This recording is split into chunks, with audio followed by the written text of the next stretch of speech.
नमस्कार प्यारे विद्यार्थियों।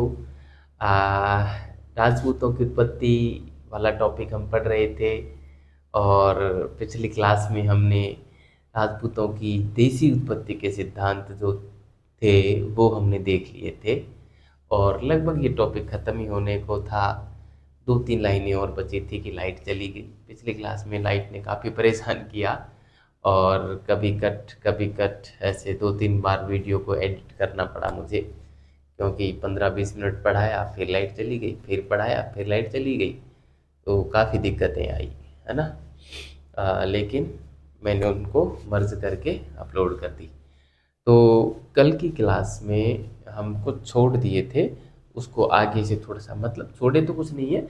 हमने राजपूतों की उत्पत्ति का सिद्धांत पढ़ रहे थे, जिसमें पहले हमने विदेशी उत्पत्ति का सिद्धांत पूरा पढ़ लिया था अच्छे से, फिर देसी उत्पत्ति का सिद्धांत अच्छे से पढ़ लिया था और उसमें जो है एक आधा सिद्धांत और बच गए। कहने का मतलब कुछ अन्य सिद्धांत, है ना। तो हम देखो क्या पढ़ रहे थे, मैं आपको बताऊं। हम पढ़ रहे थे राजपूतों की उत्पत्ति का सिद्धांत, है ना। क्या पढ़ रहे थे हम, जैसे राजपूतों की उत्पत्ति हम पढ़ रहे थे, है ना। राजपूतों की उत्पत्ति पढ़ रहे थे, इसमें हमने एक सिद्धांत तो देखा, विदेशी उत्पत्ति का सिद्धांत, है ना। विदेशी जाति उत्पत्ति का सिद्धांत, जाति उत्पत्ति सिद्धांत देखा, ठीक है। एक तो हमने विद्यार्थियों ये टॉपिक देख लिया था, नहीं। एक हमने दूसरा सिद्धांत देखा, देसी उत्पत्ति सिद्धांत। पिछली क्लास में ये देसी उत्पत्ति सिद्धांत देखा था, देसी उत्पत्ति सिद्धांत देखा था, ठीक है। अब तीसरी जो बात आती है विद्यार्थियों, वो ये आती है अन्य। अन्य में कुछ भी नहीं है, बस एक आधा नाम है, वो हमें ध्यान रखने हैं। अन्य में ज़्यादा कुछ है नहीं, ठीक है। देखो अन्य में क्या है, अन्य में एक तो सिद्धांत चलता है मिश्रित जाति का सिद्धांत, है ना। क्या चलता है, मिश्रित जाति से उत्पत्ति का सिद्धांत। मिश्रित जाति से उत्पत्ति का सिद्धांत मतलब राजपूतों को लोग मिश्रित जाति का मानते हैं। कुछ लोग हैं ऐसे जो इस मत का समर्थन करते हैं, जिसमें मैं बताऊं तो आपको सबसे बड़े नाम तो दशरथ शर्मा साहब हैं, है ना। दशरथ शर्मा साहब हैं। दशरथ शर्मा साहब दोनों जगह ही जाते हैं। राजपूतों की जो है ब्राह्मण उत्पत्ति का सिद्धांत भी का भी समर्थन दशरथ शर्मा जी करते हैं और मिश्र जाति का भी ये करते हैं। इसके साथ VN पाठक भी हैं, VS पाठक भी हैं, है ना। तो इनके साथ में एक नाम जुड़ जाएगा, VN पाठक और VS पाठक, दो नाम और जुड़ जाएंगे, VN पाठक VS पाठक, ठीक है।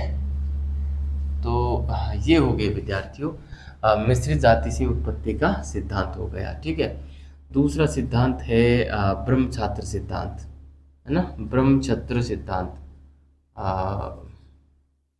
ब्रह्म छत्र सिद्धांत, छात्र भी लिख देते हैं, ब्रह्म छात्र सिद्धांत मतलब क्षत्रिय सी है ये, ना। ब्रह्म छात्र सिद्धांत, है ना। ब्रह्म छात्र सिद्धांत जो दिया गया था विद्यार्थियों, वो दिया गया था बी चट्टोपाध्याय ने। बी चट्टोपाध्याय, बी चट्टोपाध्याय इस प्रकार से आता है इनमें, बी चट्टोपाध्याय, ठीक है। और तीसरा आता है राजकुल सिद्धांत, या हम इसको जो है क्लैन मोनार्की सिद्धांत भी बोलते हैं। और इस सिद्धांत के जो प्रतिपादक माने जाते हैं विद्यार्थियों, वो माने जाते हैं UN घोषाल, है ना। राजकुल सिद्धांत, है ना, राजकुल सिद्धांत, राजकुल सिद्धांत, है ना, जिसको क्लैन मोनार्की भी बोलते हैं, क्लैन मोनार्की, क्लैन मोनार्की, है ना। क्लैन मोनार्की सिद्धांत जो है इसके जो प्रतिपादक थे वो थे UN घोषाल, UN घोषाल थे। तो ये तीन सिद्धांत और आपको ध्यान रखने, यहाँ तक का तो हम पहले ही पिछली क्लास में पढ़ चुके थे और ये क्लास में मैंने थोड़ा सा आपको ये बता दिया।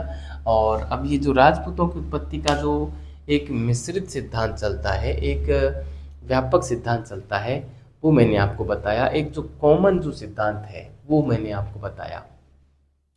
इसके अलावा जब हम राजवंश पढ़ेंगे, जैसे मैं आज गुहिल पढ़ाने वाला हूँ, क्योंकि गुहिलों का इतिहास राजपूताने का ऐसा लगता है कि संपूर्ण राजपूताने का इतिहास है, काफ़ी पुराना इतिहास है। 566 में गुहिल वंश की स्थापना होगी और 1947 तक ये वंश बना रहेगा।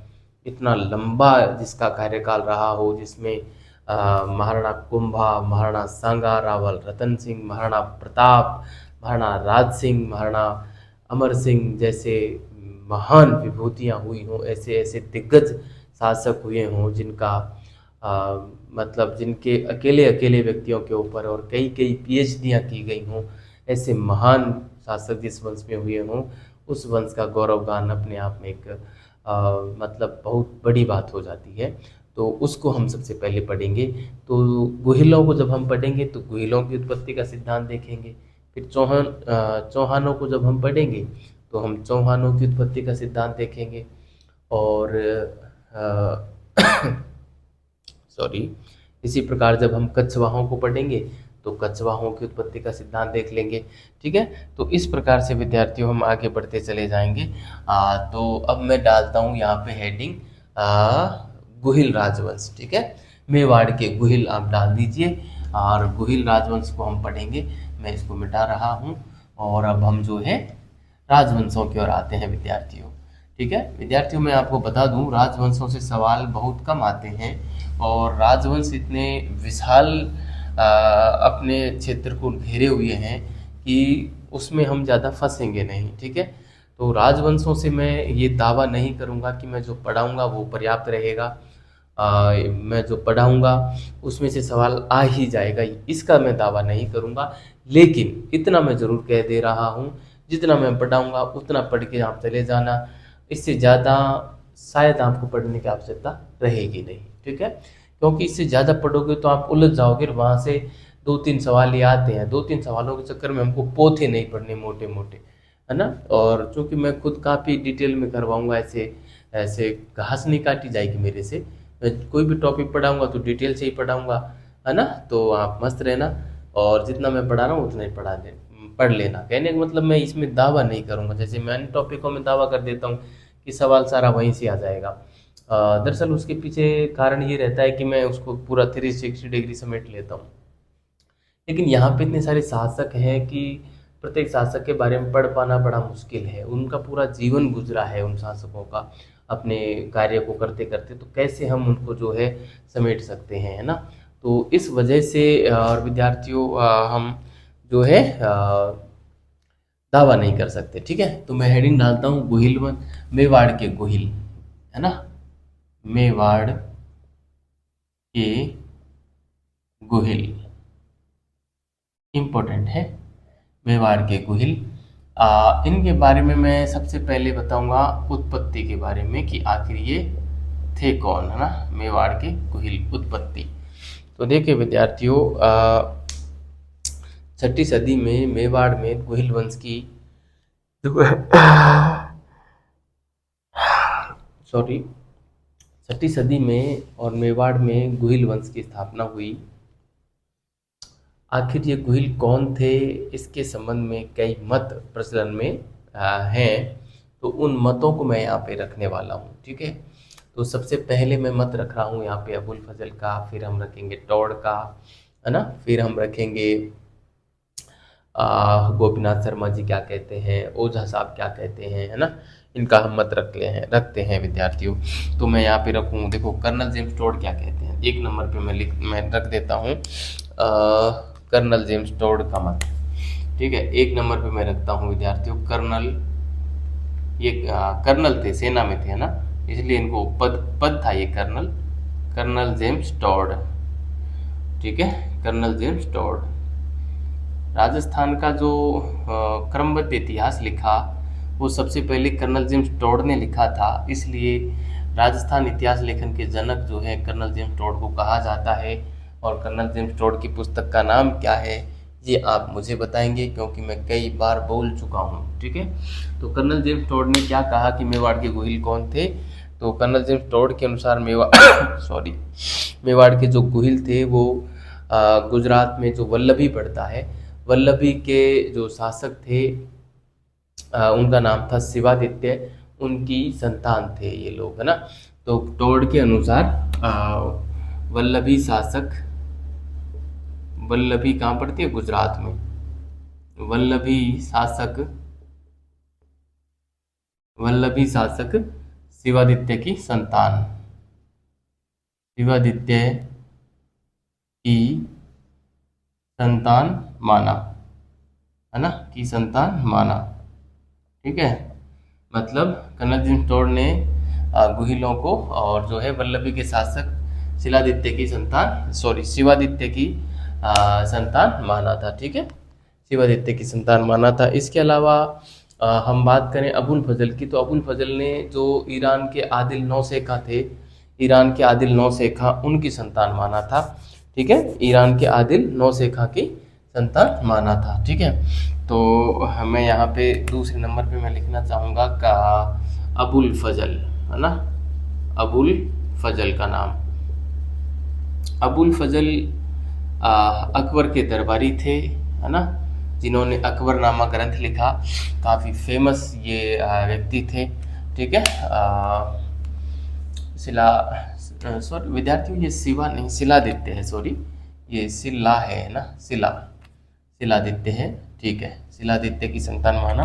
और अबुल फजल ने इनको ईरान के शासक, ईरान शासक, ईरान शासक नौसेखा आदिल की संतान माना। सॉरी, चलो, नौसेखा आदिल, ध्यान रखना ये नाम इम्पोर्टेंट है, पूछते हैं। नौसेखा आदिल की संतान माना, है ना, नौसेखा आदिल की संतान माना। ठीक है, अबुल फजल ने मेवाड़ के गुहिलों को क्या माना, नौसेखा आदिल की संतान माना। ठीक है, इसके अलावा हम बात करें तीसरा मत ओझा साहब का सॉरी GH ओझा साहब, क्या मत देंगे आपको भी पता होगा ओझा साहब का।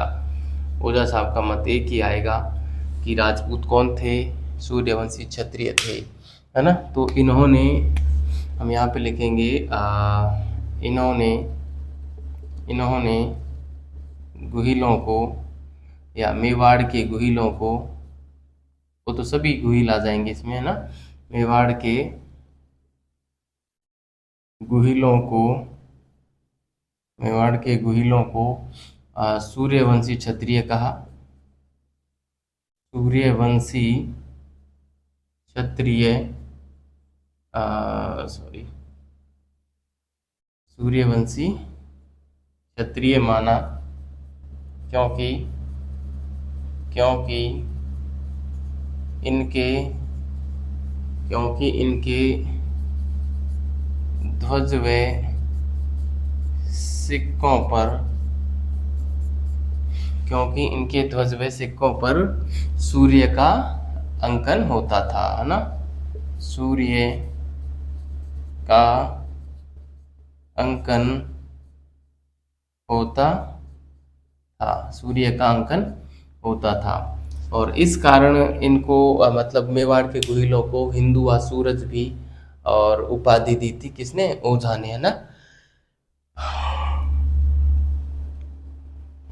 तो ठीक है विद्यार्थियों, ये बात मैं लिख देता हूँ, इसलिए या यहीं पे या यहाँ पे कहते आगे लिख देता हूँ। ओझा जी ने, ओझा जी ने मेवाड़ के गुहिलों को, मेवाड़ के गुहिलों को हिंदू व सूरज की उपाधि दी, सॉरी हिंदू व सूरज की उपाधि दी, हिंदू व सूरज की उपाधि दी। ठीक है, तो ये हमारे ओझा जी का मत हो गया, काफ़ी मजबूत मत है और जो है वास्तव में ये बात सही नज़र आती है, क्योंकि इनके झंडे पर और सूर्य का निशान था, सिक्कों पर सूर्य का निशान था, तो फिर ये जो लोग हैं सूर्यवंशी क्षत्रिय थे, इसमें कोई दो राय नहीं है। हाँ सॉरी, चौथा मत जो मैं रखूंगा विद्यार्थियों, वो रखूंगा यहाँ पे गोपीनाथ शर्मा जी का, है ना। गोपीनाथ शर्मा जी, शर्मा जी बड़ी गजब आदमी है ये। इनको शर्मा ही कहेंगे कि ये जो है गुहिल ब्राह्मणों की संतान थे, ना। गोपीनाथ शर्मा जी क्या कह रहे हैं कि गुहिल जो है कौन थे, ब्राह्मणों की संतान थे। गुहिल ब्राह्मणों की संतान थे, ऐसा हमको कुंभलगढ़ प्रशस्ति में भी लिखा मिलता है ना। कुंभलगढ़ प्रशस्ति में, कुंभलगढ़ प्रशस्ति में जो बप्पा रावल है, जो गुहिल शासक होगा आगे, बप्पा रावल को, कुंभलगढ़ प्रशस्ति में बप्पा रावल को नागर ब्राह्मण बताया गया है ना। नागर ब्राह्मण बताया गया है। तो इस हिसाब से इनको जो है ब्राह्मणों की संतान माना जाता है। और जो आनंदपुर गुजरात में एक स्थान पड़ता है, वहाँ के जो नागर ब्राह्मण हैं उनकी संतान माना गोपीनाथ शर्मा जी ने, है ना। तो इनको इनको इनको इनको जो है जो मेवाड़ का जो सॉरी ये गुजरात का जो आनंदपुर है, वहाँ के नागर ब्राह्मणों की संतान माना इनको।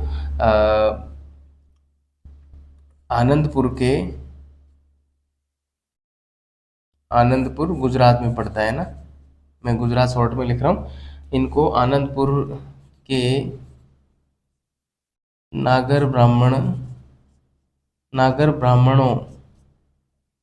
की संतान माना, ठीक है। तो ये था प्यारे विद्यार्थियों, इनकी उत्पत्ति का सिद्धांत आपको अच्छे से ध्यान रखना है। कई बार यहाँ से सवाल बनता है, यहाँ से अभी जहाँ तक मुझे याद आ रहा है कि हाल ही में असिस्टेंट प्रोफेसर का जो संस्कृत शिक्षा विभाग का एग्ज़ाम हुआ था 12 सितंबर को, उसमें ये वाले सवाल पूछा गया था, है ना। ये जो है ये वाली बात पूछी गई थी कि अबुल फजल ने किन को और नौसेखा, ईरान के नौसेखा आदिल की संतान माना था। वहाँ पे ऑप्शन में गुहिल था, राठौड़ था, और संभवतः एक कछवाहा था, और एक और था कोई, है ना। तो इस प्रकार से सवाल पूछ लेते हैं, आपको अच्छे से याद रखना है। हमारे जो मोहन और नैणसी हैं और कर्नल जेम्स टोड, ये टोड साहब और मोहन और नैणसी, ये दो विद्वान ऐसे हैं जिन्होंने ये जो गुहिल थे इनकी 24 शाखाओं का जिक्र किया है। कई बार ये सवाल भी पूछ लेते हैं, ये भी मैं यहाँ पे लिखना चाहूँगा, है ना। यहाँ पे मैं लिख देता हूँ, नोट डाल के लिख देता हूँ, चलो नोट डाल के लिख देता हूँ कि नैणसी व टोड ने, जेम्स टोड ने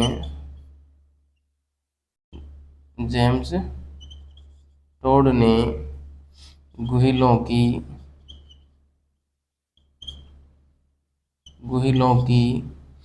24 शाखाओं का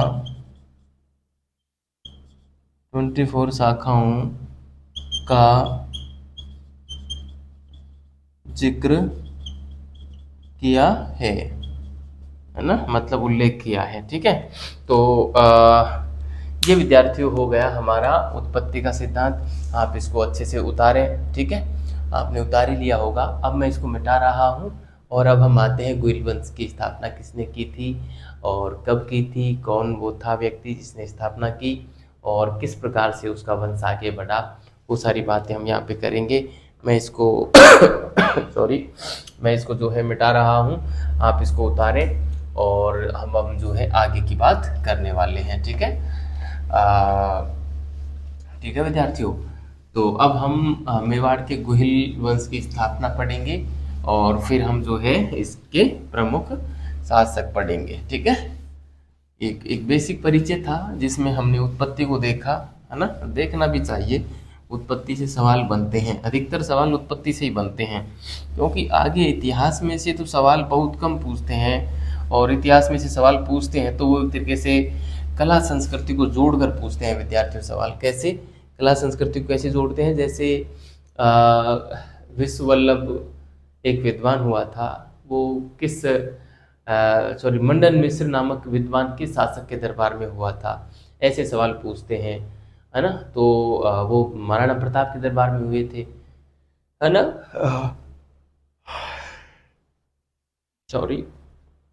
तो इस प्रकार से सवाल पूछते हैं, इतिहास नहीं पूछते, उनके संबंध की कला संस्कृति पूछते हैं बीच में से, और उत्पत्ति से सवाल अक्सर पूछे जाते हैं, है ना। इसलिए मैं उत्पत्ति पे ज़्यादा फोकस कर रहा था कि आप जो है इसको रट्टा मार के रखें, ठीक है। तो अब हम देखेंगे कि स्थापना, गुहिल वंश की स्थापना, है ना। तो यहाँ पे हेडिंग डाल दीजिए आप, गुहिल वंश की स्थापना।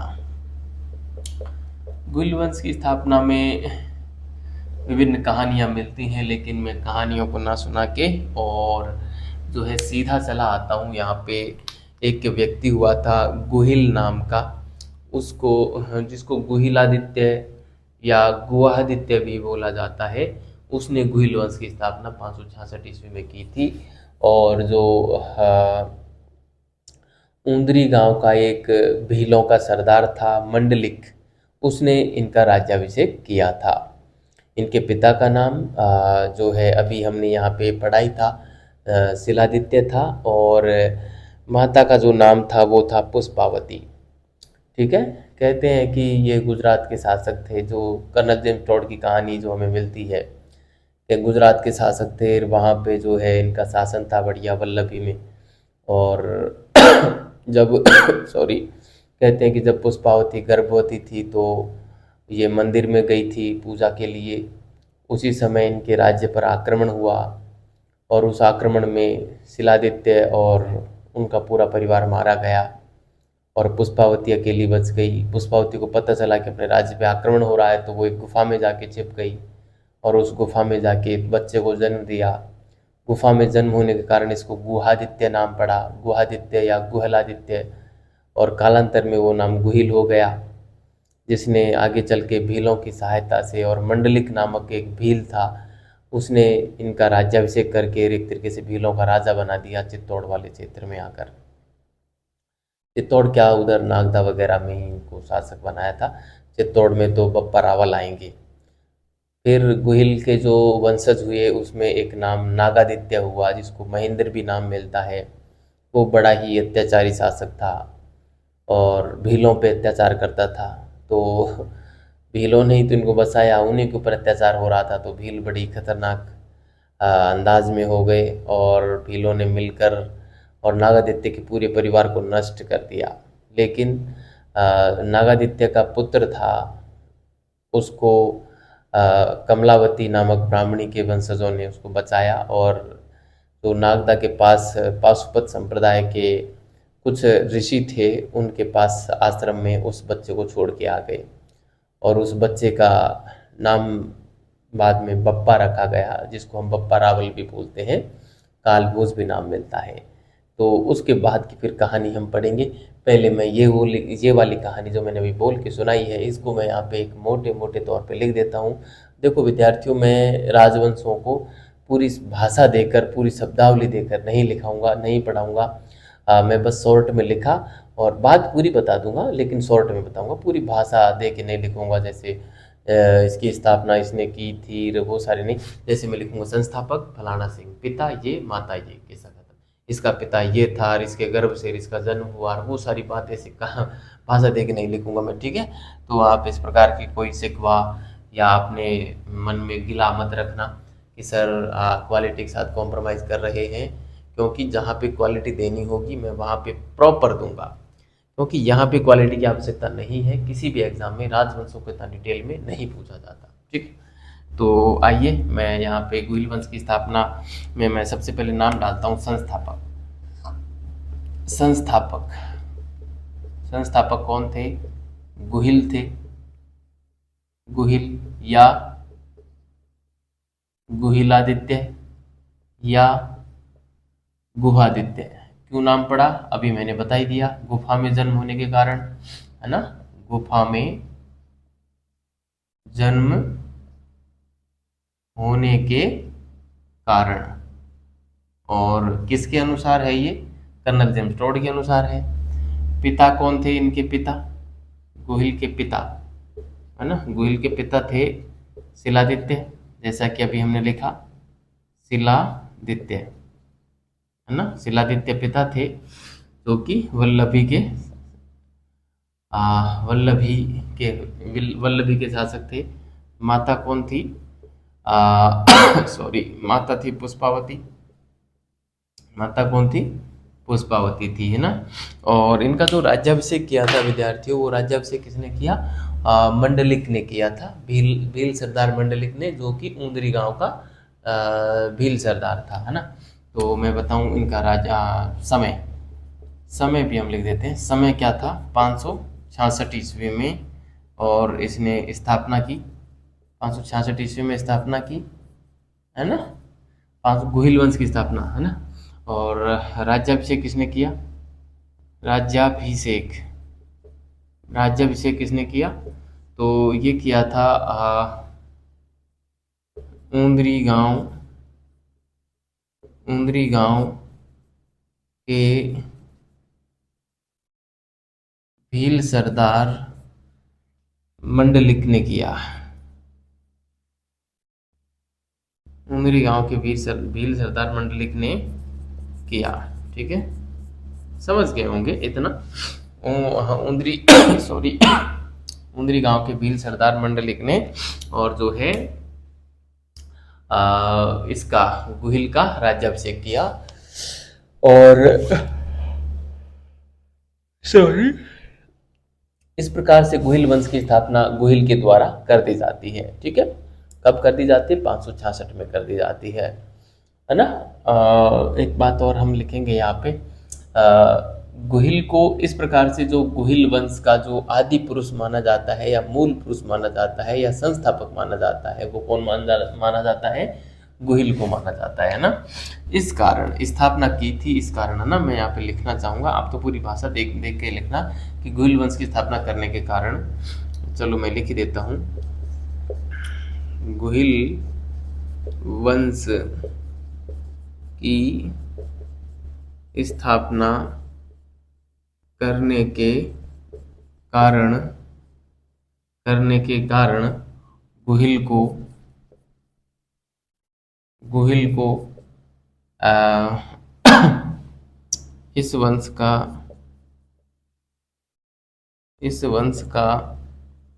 आदि पुरुष मूल पुरुष या जो है संस्थापक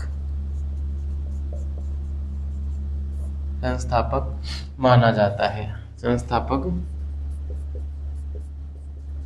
माना जाता है, ठीक है। तो ये बात आप विशेष रूप से ध्यान रखना, बहुत बार पूछी जाती है कि इनका जो आदि पुरुष है या मूल पुरुष है किसको माना जाता है। तो वहाँ पे कई बार कंफ्यूजन हो जाता है, कई बार हम शिलादित्य की तरफ चले जाते हैं, तो कई बार नागादित्य की तरफ चले जाते हैं, कई बार जो है गुहिल की तरफ चले जाते हैं। तो अच्छा होता है, वरना बप्पा रावल की तरफ भी लोग कदम रख देते हैं, ठीक है। तो एक बात विद्यार्थियों ये ध्यान रखना। अब हम आते हैं स्थापना वाली बात हो गई, गुहिल वंश की स्थापना कैसे हुई, ठीक है। अब मैं बात करूं तो गुहिलों की जो गुहिल के जो वंशज थे, नींद आ रही है, अब 12 बज गए रात के। हाँ, क्या करें, क्लास लेनी है। आज लाइट जो चली गई थी, फिर काफ़ी दिन से आज, मतलब लाइट कल से परेशानी कर रही है। अभी रात को 10 बजे लाइट आई है, उसके बाद फिर क्लास तैयार करने के लिए पढ़ना पड़ा 1 घंटे, है ना। लिख तो पहले लिया था। तो अब हम पढ़ते हैं गुहिल के वंशज, ठीक है। मैं इसको मिटा रहा हूँ, आप इसको उतारें, और जो है हम आगे की बात करते हैं, ठीक है। गुहिल के वंशज पढ़ेंगे, गुहिल के वंशज, ठीक है। गुहिल के वंशजों में विद्यार्थियों एक नाम आएगा नागादित्य, या जिसको महेंद्र भी कहेंगे, उसके बारे में बस एक ही बात है कि वो जो है अत्याचारी शासक था, है ना। अत्याचारी शासक था और भीलों पर अत्याचार करता था। गुहिल के वंशज, ठीक है। गुहिल के वंशज में हम आ, लिखेंगे पहला नाम कौन हुआ, नागादित्य। नागादित्य हुआ, नागादित्य या जिसको महेंद्र भी कहते हैं, महेंद्र, ठीक है। तो विद्यार्थियों इसकी क्या विशेषता है कि यह भीलों पर अत्याचार करता था, इसलिए भीलों ने इसके पूरे इस समेत भीलों इसके पूरे परिवार को नष्ट कर दिया। लेकिन जो कमलावती ब्राह्मणी थी उसके वंशजों ने और नागादित्य का पुत्र था एक, नागादित्य के पुत्र को बचा लिया, है ना। और वो पुत्र उसने पाशुपत संप्रदाय के जो ऋषि थे नागदा में, उनको सौंप दिया। उन्होंने उसको बड़ा किया और उसका नाम बप्पा रावल रखा, है ना। और फिर हम बप्पा रावल पे आ जाएंगे। बस इतनी सी कहानी है, इसकी ज़्यादा नहीं है। मैं यहाँ पे लिखना चाहूँगा कि इसने इसने भीलों इसने भीलों पर अत्याचार किया, भीलों पर अत्याचार किया, इसने भीलों पर अत्याचार किया। तब नाराज भील कबीलों ने तब नाराज भील कबीलों ने इसके इसको तब नाराज भील कबीलों ने इसको व इसके परिवार को मौत के घाट उतार दिया। मौत के घाट उतार दिया मगर मौत के घाट उतार दिया मगर कमला ब्राह्मणी के वंशजों ने कमलावती नाम आता है, कमलावती ब्राह्मण के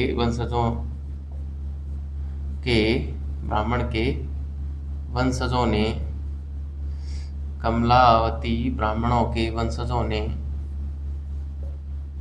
इसके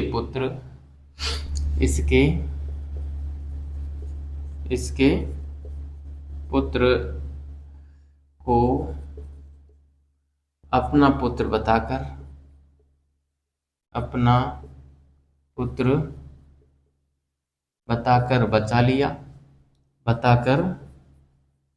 बचा लिया, है ना। और उसको क्या किया, तथा उसे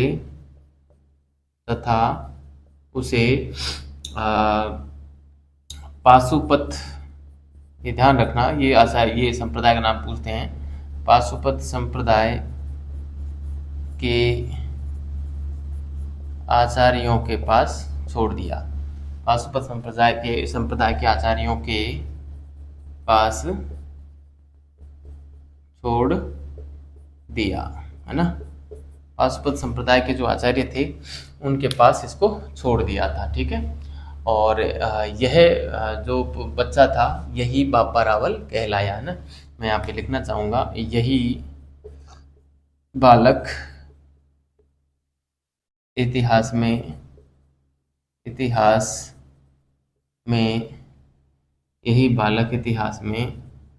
बप्पा रावल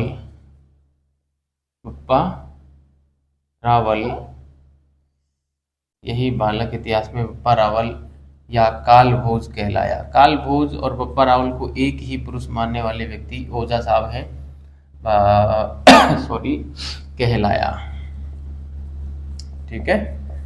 तो इस प्रकार की कहानी जो है विद्यार्थियों नागादित्य या महेंद्र के बारे में मिलती है। अब हम पढ़ेंगे बप्पा रावल के बारे में, है ना। बप्पा रावल बड़े ही गजब के शासक रहे हैं और काफ़ी सारी बप्पा रावल की विशेषताएं रही हैं। उन सारी विशेषताओं को हम यहाँ पे जानेंगे।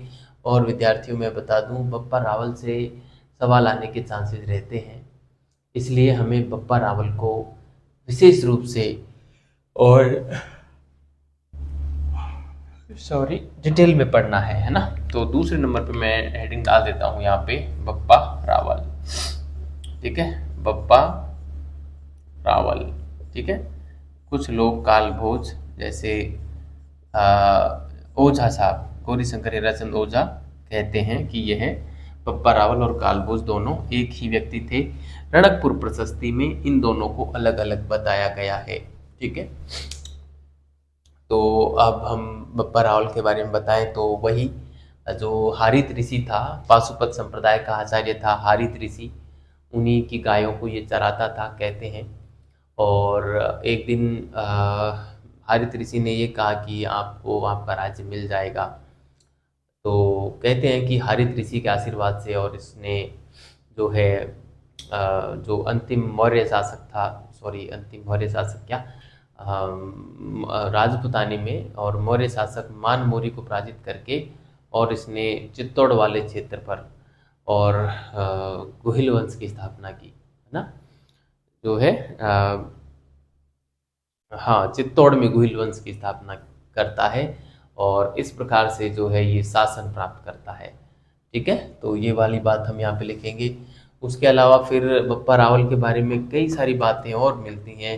इसने बहुत सारे युद्ध जीते थे बप्पा रावल ने, है ना। कई सारे लोगों को पराजित किया था, जैसे कहते हैं कि इसके समकालीन गुर्जर प्रतिहार शासक नागभट्ट फर्स्ट था।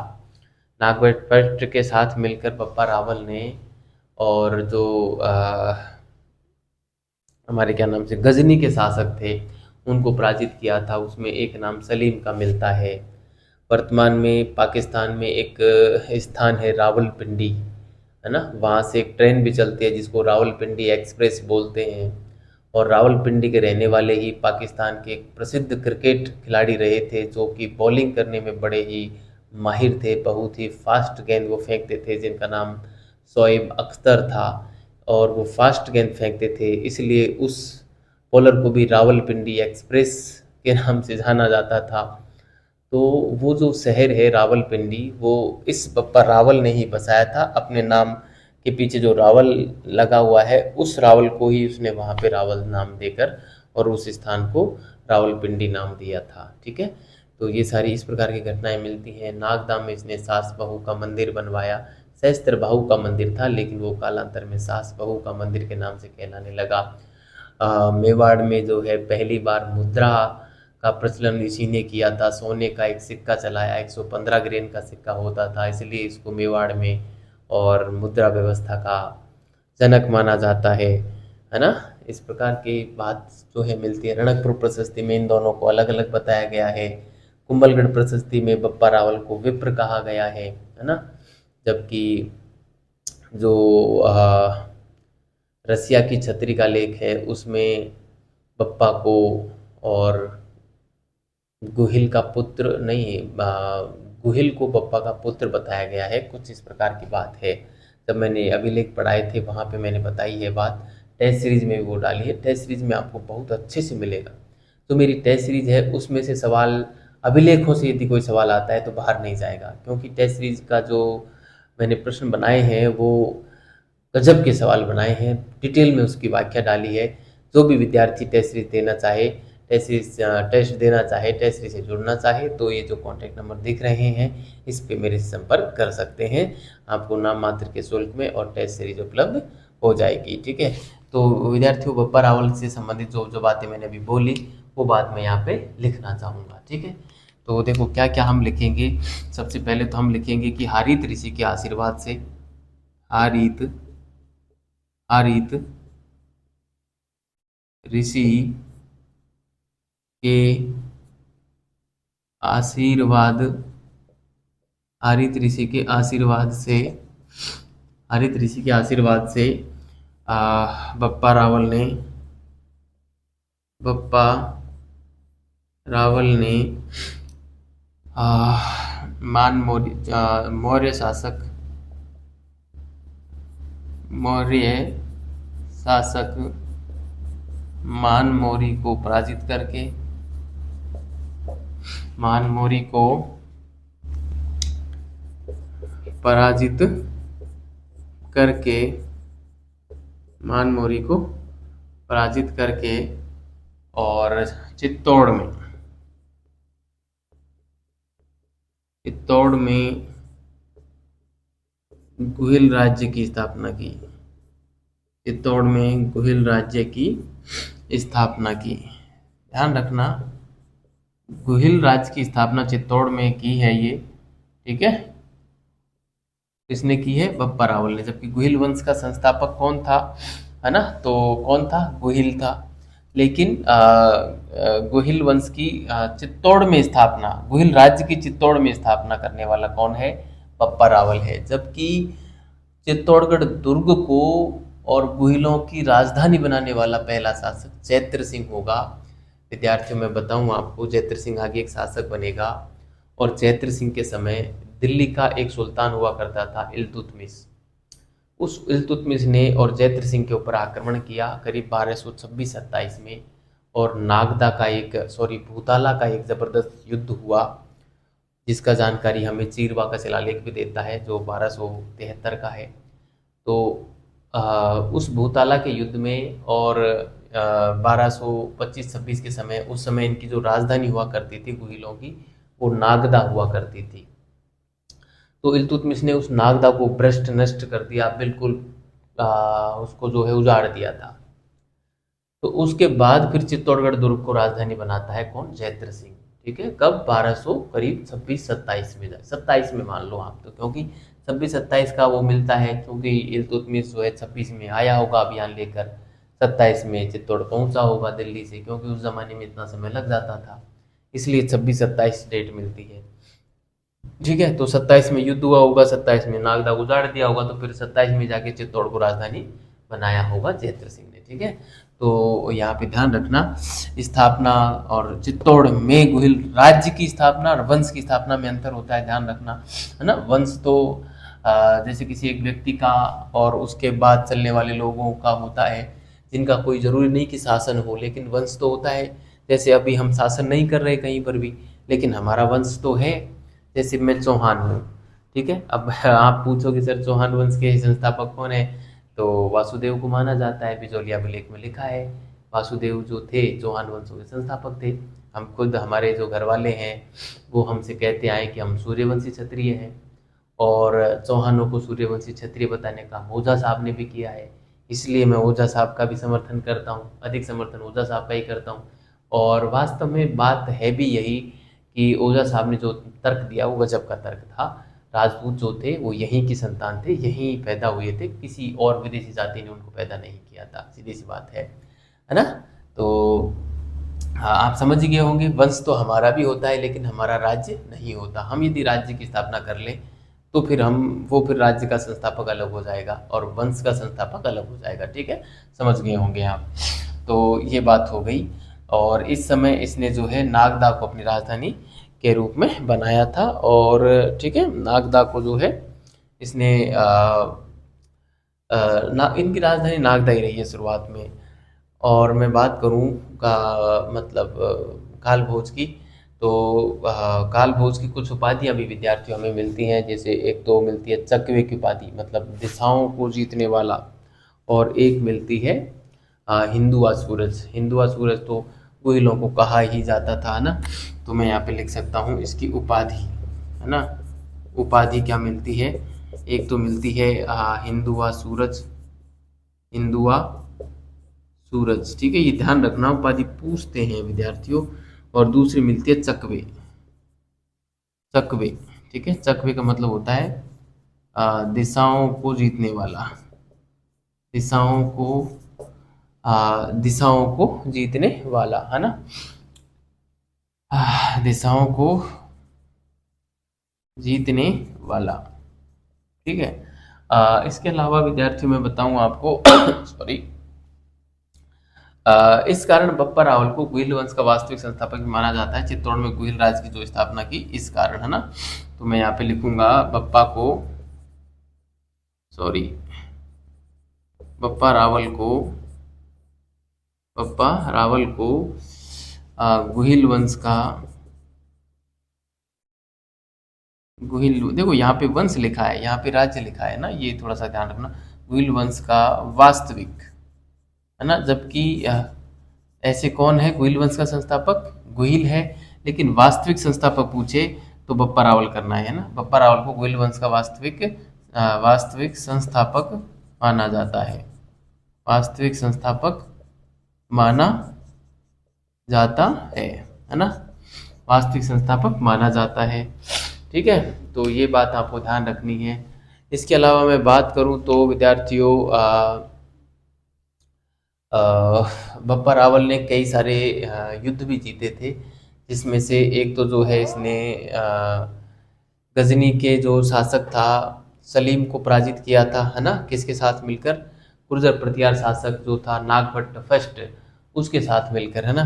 तो मैं इसी में लिख देता हूँ, यहीं पे हम लिख देते हैं। ठीक है, इसी में मैं लिखता हूँ कि बप्पा ने, मैं पूरा नाम बप्पा रावल नहीं लिखूंगा, बप्पा ने नागभट्ट फर्स्ट के साथ मिलकर, नागभट्ट फर्स्ट, है ना, गुर्जर प्रतिहार शासक था ये। ठीक है, गुर्जर प्रतिहार शासक। ठीक है, गुर्जर प्रतिहार, आप समझ जाना। आप तो पूरा लिखना वरना बाद में भूल जाओगे। ठीक है, मुझे तभी मिटाना है, आपको तो फिर पढ़ना है। ठीक है, इसलिए आप पूरा लिखना। पप्पा ने नागभट्ट फर्स्ट के साथ मिलकर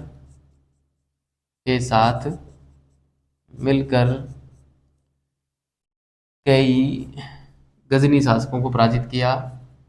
कई गजनी शासकों को पराजित किया था, पराजित किया था। एक नाम सलीम का मिलता है, एक नाम सलीम का मिलता है, मतलब पराजित होने वालों में ना, ये पराजित होने वाला नाम है सलीम। पराजित हुआ था बप्पा रावल से। ठीक है, इसके अलावा बप्पा रावल ने जो है पाकिस्तान में रावलपिंडी नामक कस्बा भी बसाया था, वर्तमान पाकिस्तान में ना। तो हम यहाँ पे लिख सकते हैं बप्पा ने पाकिस्तान में, वर्तमान जो पाकिस्तान है, पाकिस्तान में रावलपिंडी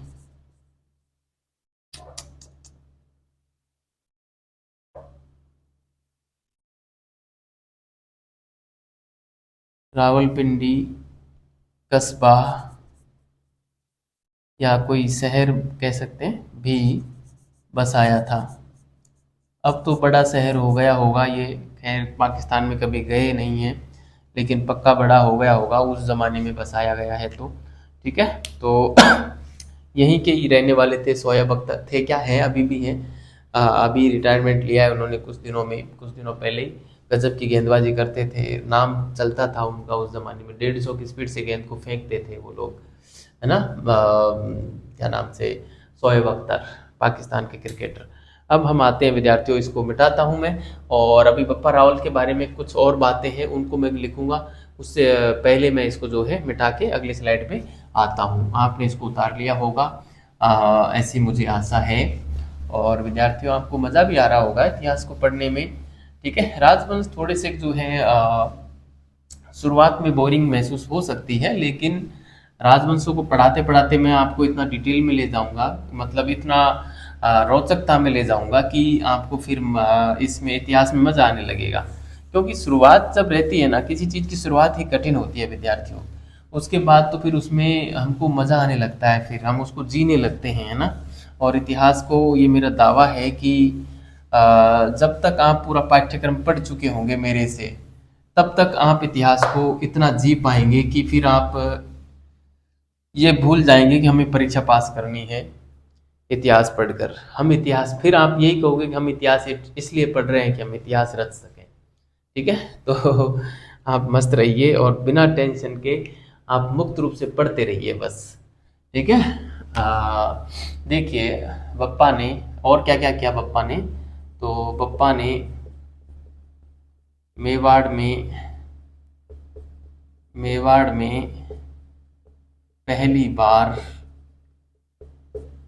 मेवाड़ में पहली बार सोने का सिक्का चलाया, सोने का सिक्का 115 ग्रेन का होता था, है ना, ये इकाई है ना, 115 ग्रेन का चलाया।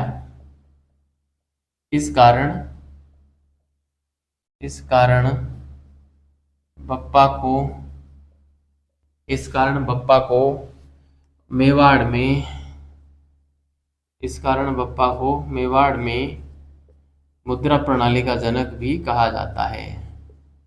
मुद्रा प्रणाली का जनक कहा जाता है। ठीक है, इसलिए बप्पा को मेवाड़ में मुद्रा प्रणाली का जनक कहा जाता है। ठीक है, इसके अलावा इन्होंने कुछ जो है मंदिर भी बनवाए थे, है ना, मंदिर निर्माण कार्य। वैसे ये कल्चर का भाग है, लेकिन मैं यहाँ पे एक आधा मंदिर लिखवा देता हूँ, जैसे सहस्त्र बाहु मंदिर, सहस्त्र बाहु मंदिर, इसको सास बहू का मंदिर, वर्तमान में तो सास बहू का मंदिर ही कहते हैं, सास बहू का मंदिर, है ना, सास बहू का मंदिर कहते हैं कि अब यहाँ पे दो मंदिर हैं, जो छोटा मंदिर है बहू का, बड़ा मंदिर सास का है। इस प्रकार से सास बहू का मंदिर हो गया, वरना ये था तो सहस्त्र बाहु मंदिर, जिसमें विष्णु का मंदिर था ये ना। मूल रूप से किसका मंदिर है ये? ये वैसे है नागदा में, है ना, नागदा उदयपुर में। ठीक है, कहाँ बनवाया था? नागदा उदयपुर में बनवाया था। ये यूडीआर का मतलब उदयपुर होता है। ये मूल रूप से विष्णु मंदिर है। ठीक है, कौन सा मंदिर है? विष्णु मंदिर है। ठीक है, ये ध्यान रखना आप, है ना। और कहाँ पे है? नागदा उदयपुर में है। इसके अलावा एक लिंगनाथ जी का मंदिर भी बनवाया था, है ना, एक लिंगनाथ जी, या जिसको शायद जगदीश जी मंदिर भी बोलते हैं, जगदीश जी मंदिर भी बनवाया था। ठीक है, मंदिर बनवाया। ठीक है, ये बब्बर रावल के बारे में कुछ थोड़ा सा ध्यान रखना, यहाँ से सवाल पूछे जाते हैं। अपने आप को जो है एक लिंगनाथ जी का दीवान ये कहते थे, है ना। मेवाड़ के शासक एक लिंगनाथ जी का दीवान थे, है ना। मेवाड़ के सभी गुहिलों ने स्वयं को स्वयं स्वयं को इनका दीवान माना। मतलब इनका मानना ये था कि हमारा शासक तो कौन है? एक लिंगनाथ जी ही हैं, और हम तो इनके सिर्फ दीवान हैं, सामंत हैं एक तरीके से, है ना। ऐसा ये लोग कहते थे। इसके अलावा जो है विद्यार्थियों, इनका जो एक गुहिलों का जो एक राजवाक्य होता था, वो होता था, जो दृढ़ राखे धर्म को तीही राखे करतार। ये सब तो मैं यहाँ पे लिखा दूंगा, यहाँ पे हम लिख लेते हैं। जो गुहिलों का जो राज्य राज्य वाक्य हम कह सकते हैं। जैसे हमारा राष्ट्र वाक्य क्या है हमारे भारत का? सत्यमेव जयते।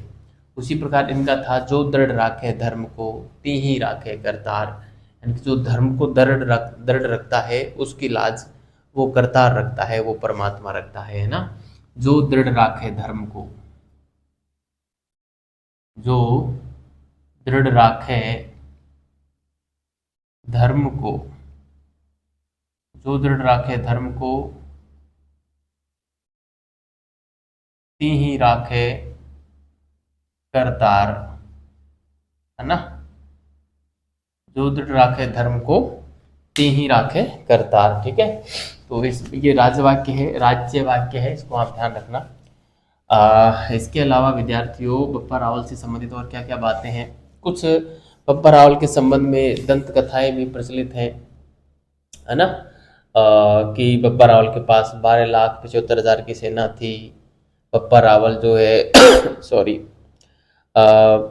35 हाथ लंबी धोती बांधते थे, 27 हाथ लंबा दुपट्टा रखते थे, है ना। इस प्रकार की बातें जो हैं मिलती हैं। 27 क्या 16 हाथ लंबा दुपट्टा की बात मिलती है, सॉरी। और कहते हैं कि 2 भैंसों की बलि एक साथ दे देते थे। 12 मण का खड्ग अपने पैर में पहनते थे, है ना, इस प्रकार की बातें मिलती हैं। मैं यहाँ पे लिखना चाहूँगा बप्पा से संबंधित अतिशयोक्ति। बप्पा से संबंधित बप्पा से संबंधित अतिशयोक्ति। ये शब्द शब्द शुद्धि में पूछा जाता है, इसलिए आप इसको रट्टा मार के रखना। ये मैंने शुद्ध लिखा है, यहाँ पे कई बार इसको आधा कर देते हैं स को, तो ये पूरा स होता है, अतिशयोक्ति होता है ये शब्द, ठीक है। तो ये शब्द भी आप ध्यान रखना। अतिशयोक्ति क्या क्या है कि पहली तो है कि बप्पा इसके पास 12,75,000 की सेना थी। ये एक अतिशयोक्तिपूर्ण बात है। दूसरा, दो भैंसों की एक साथ बलि देना। दो भैंसों की एक साथ बलि देना, है ना। इसके अलावा 35 हाथ की धोती बांधना। 35 हाथ की धोती बांधना, ठीक है। इसके अलावा 16 हाथ का दुपट्टा, है ना, रखना। 16 हाथ का दुपट्टा रखना। 12 मण का खड्ग पैर में पहनना। अब बताइए, 12 मण का खड्ग क्या पैर में पहना जा सकता है? लेकिन इस प्रकार की अतिशयोक्ति चलती हैं, प्रचलन में हैं, और लोग जो हैं इनको बड़ी दिलचस्पी के साथ पढ़ते हैं। मेरा भी बस लिखाने का काम था, लिखा दिया। सवाल यहाँ से पूछने की संभावना न के बराबर है, ठीक है। विद्यार्थियों, एक सॉरी, सीवी वैद्य ने और एक विद्वान हुए थे, फ्रांस के थे। फ्रांस के कमांडर थे चार्ल्स मर्टेन से, और सीवी वैद्य ने तुलना की थी बप्पा रावल की, ठीक है। वो बात मैं यहाँ पे लिखना चाहूँगा, ये बात इंपॉर्टेंट है, ठीक है। मैं इसको अलग कलर के पेन से यहाँ पे इसमें लिख देता हूँ, यहाँ पे लिख देता हूँ, ठीक है। सीवी वैद्य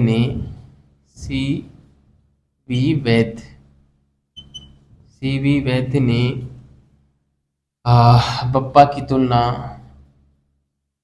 बप्पा की तुलना फ्रांस के कमांडर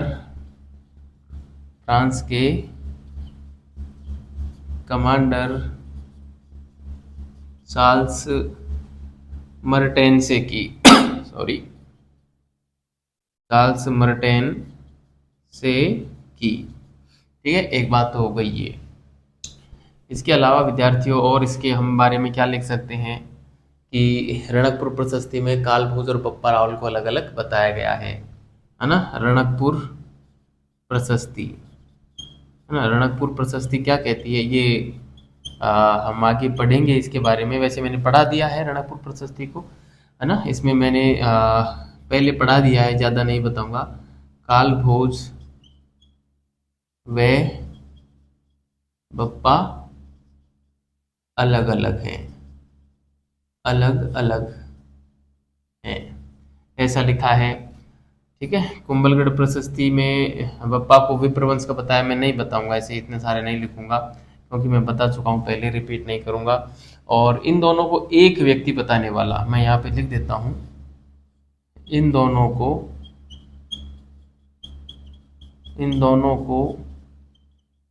एक ही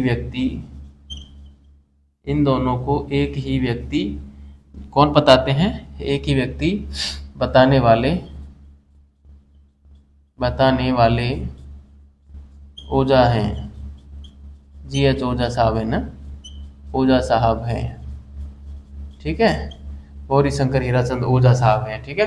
कालभोज और बप्पा रावल को एक ही व्यक्ति बताया इन्होंने, ठीक है। अब आगे हम बात करें तो गोपीनाथ शर्मा के अनुसार बप्पा रावल की जो मृत्यु हुई वो 753 में नागदा में हो गई थी, ठीक है। और ये है बप्पा रावल की कहानी। तो मैं बप्पा रावल की मृत्यु को कहाँ पे लिखूं, यहीं पे लिख देता हूँ, ठीक है। रेड कलर के पेन से लिखता हूँ। मृत्यु का मामला खतरे का निशान होता है, तो खतरे का निशान लाल का होता है। पप्पा की मृत्यु, पप्पा की मृत्यु कब हुई, 753 ईस्वी, कहाँ, नागदा, ठीक है। किसके अनुसार, गोपीनाथ शर्मा के अनुसार। लिखने की आवश्यकता नहीं है लेकिन फिर भी चलो, गोपीनाथ शर्मा जी, बड़ा दबदबा है शर्मा जी का राजस्थान के इतिहास में। विद्यार्थियों, बप्पा शब्द जो है कुछ लोग इसको उपाधि मानते हैं, जैसे कर्नल जेम्स टॉड ने बप्पा जो उपाधि मानी वो मानी हमारे शिलादित्य की उपाधि मानी, जो गुहिल का पिता था शिलादित्य, उसकी उपाधि मानी। जबकि माधव श्यामलदास ददवाड़िया ने और नागादित्य जो हुआ, या जिसको महेंद्र भी हमने कहा, उसकी उपाधि मानी बप्पा, है ना। तो एक एक बात और लिखेंगे, फिर आज की क्लास को हम यहीं समाप्त करेंगे। हम यहाँ पे लिखेंगे कि कुछ विद्वानों ने बप्पा एक उपाधि माना, है ना। सॉरी, कुछ विद्वानों ने बप्पा एक उपाधि माना, बप्पा एक उपाधि माना, है ना। अब वो कौन कौन लोग थे, एक तो थे जेम्स टोड, है ना। जेम्स टोड ने बप्पा नाम की उपाधि किसकी बताई, शिलादित्य की बताई, है ना। शिलादित्य की उपाधि बताई, शिलादित्य की उपाधि, शिलादित्य की उपाधि बताई। बप्पा क्या थी, शिलादित्य की उपाधि थी, किसके अनुसार, जेम्स टोड के अनुसार, ठीक है। और माधोदास ददवाड़िया जो है, सॉरी, श्यामल दास ददवाड़िया, मतलब कवि राजा श्यामल दास जो है, जिसने वीर विनोद ग्रंथ लिखा था, प्रसिद्ध ग्रंथ है वीर विनोद, है ना। तो यहाँ पे मैं लिखूंगा श्यामल दास ददवाड़िया, श्यामल दास ददवाड़िया, इसके अनुसार बप्पा किसकी उपाधि है, नागादित्य की, है ना। नागादित्य, जिसको हम महेंद्र भी बोलते हैं, नागादित्य या महेंद्र की उपाधि, महेंद्र की उपाधि थी बप्पा, ठीक है। तो ये था प्यारे विद्यार्थियों बप्पा रावल से संबंधित प्रमुख बातें, और विशेष रूप से आप इसको पढ़ना। आर्ट एंड कल्चर में भी इनका नाम कुछ चलता है बप्पा रावल का, ठीक है। तो आप इसको अच्छे से तैयार करना विद्यार्थियों। बप्पा में से कोई सवाल आएगा तो मुझे लगता है इससे बाहर नहीं जाएगा, ठीक है। तो आपको इसको बेहतरीन तरीके से तैयार करना है बप्पा को, और बहुत बार पढ़ोगे, 3-4 बार कम से कम पढ़ना है, तब जाके बप्पा तैयार हो पाएंगे। एक बार पढ़ दो, किस्सा खत्म। अच्छा पढ़ो, बार बार उसी को फिर जो है, एक बार पढ़ने का मतलब है कि एक बार किसी से क्लास लो, तो जैसे मेरी क्लास ले ली, एक बार ले ली, उसके अलावा आपको कोई क्लास लेने की आवश्यकता ही नहीं पड़ेगी। मैं तो इतना डिटेल में पढ़ाता हूँ, ठीक है, इसलिए आपको टेंशन करने की आवश्यकता नहीं है, ठीक है विद्यार्थियों। तो हम अब पप्पा से आगे के शासकों को अगली क्लास में पढ़ेंगे। तब तक के लिए बहुत बहुत धन्यवाद विद्यार्थियों। अच्छे रहिए, मस्त रहिए और पढ़ते रहिए।